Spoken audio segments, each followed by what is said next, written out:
Let's talk League of Ireland. You were watching Bohs at the weekend and you were saying that there is light at the end of the tunnel. There is a template here with which we can potentially follow when it comes to League of Ireland teams to actually give us a bit of hope for this thing. There are the Jippos there. I think, yeah, I think that is the game actually, and we see a collection of young players there. There are lots of things I could say about what happened on Saturday evening, starting with Kenny Cunningham, obviously, you know, making me almost late for the game by stopping the Leo Burdocks. But when we're on the way out, Dan McDonald showed me the Bohs team, and like I didn't recognise quite a few of the players. They'd made 11 changes, so I was kind of like, I was really looking forward to this game. And then I was thinking, no, like, you know, they've some nice players there, and it could be quite interesting.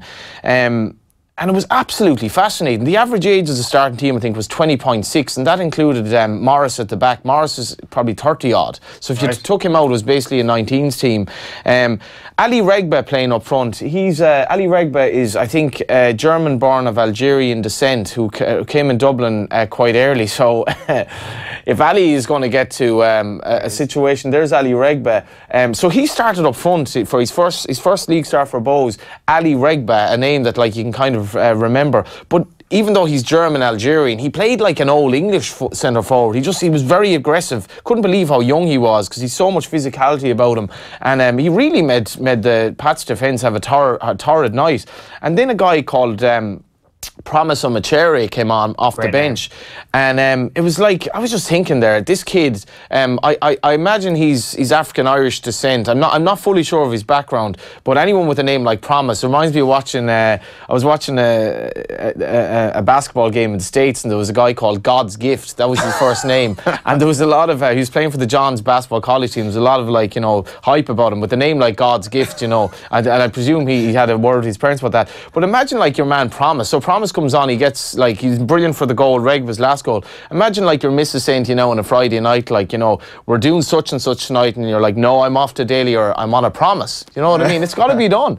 And I borrowed that gag from somebody at an Inchicore. But basically, they had like, they a lot of like mixed race, kind of young Irish, I suppose, sons of immigrants or whatever you want to look at it, on the bench. But the key to me was Pats have a bigger budget than Bohs, no doubt whatsoever about that. Pats had their nominally best team out on the night. Bohs had a second string team and played them off the park, and they had kids. So I got to thinking about like the way the League of Ireland could be, in the sense that we don't need to be putting massive. Bohs are run on a very strict budget, and the kids that were playing are on very little, I would have thought. Yet they were able to play with this confidence as if like they'd played together all their life. And you know, the Bohs underage teams are doing very well. I should mention the Indo today. Conor Clifford has a piece about the pitfalls going over to England, and he speaks about like when he was at Chelsea and how everyone had a Louis Vuitton wash bag, a smart belt, nice gear, and he goes, really what you need is just enough money to live, to eat, do whatever you do with your days. The cinema. Nando's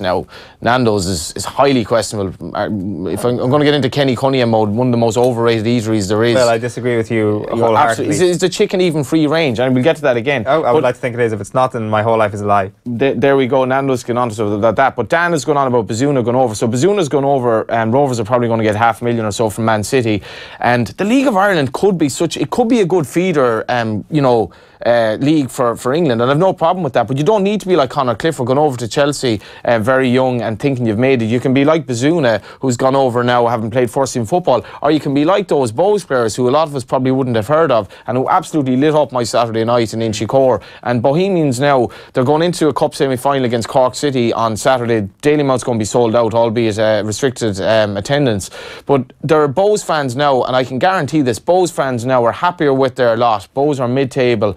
They're a lot happier than they were when they were winning titles under Pat Fenlon, because the club is paying prudent wages. There's a great atmosphere at Dalymount. They're getting involved in the community with the Mountjoy prison and with disabled footballers as well. And it's just a great place. And watching the buzz around Bohs last Saturday, and done in a way that's kind of consistent with a community spirit, and done in a way that's not involving, like, you know, people coming in from other countries and just pumping money in for their own ego. It really felt like something special, and I just hope they get to the cup final now. And if they do, Keith Long has a decision to make, because he's a lot of players chomping at the bit to play. It's great.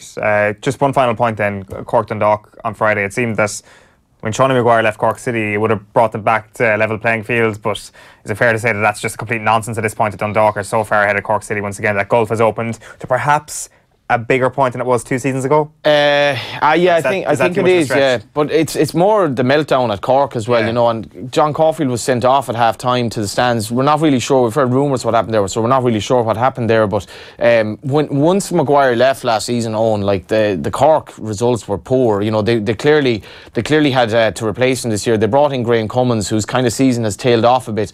But there looks like there's a big malaise there, and I actually don't think Dundalk are that good. I think they're quite good, but Shamrock Rovers are the challengers to Dundalk. The 3 best teams in the country right now at this particular moment are probably Dundalk are the best, then Rovers, and then possibly Bohs or Waterford, but not Cork the way they're playing at the moment. So Bohs will have massive belief, but Cork have huge questions to answer now. Do they stick with this management team? There's rumours of dressing room unrest, or do they try to change things and hope that they can claw back the gap? Because Dundalk look like they could be dominating, and Rovers are the big challengers, I think, at the moment.